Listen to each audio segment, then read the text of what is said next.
Dunque, Francesco in questa terza parte del filmato voleva puntualizzare alcuni aspetti riguardanti la tomba a prospetto architettonico di Mesuemontes qua in quel di Florinas e voleva soffermarsi sulla facciata di questa tomba dei giganti.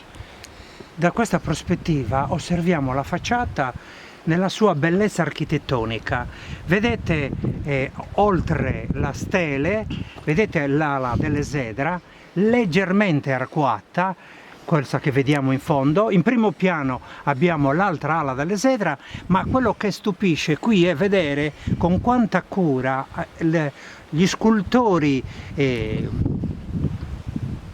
nuragici hanno scavato questa roccia alla ricerca di ottenere il tumulo vero e proprio della tomba dei giganti.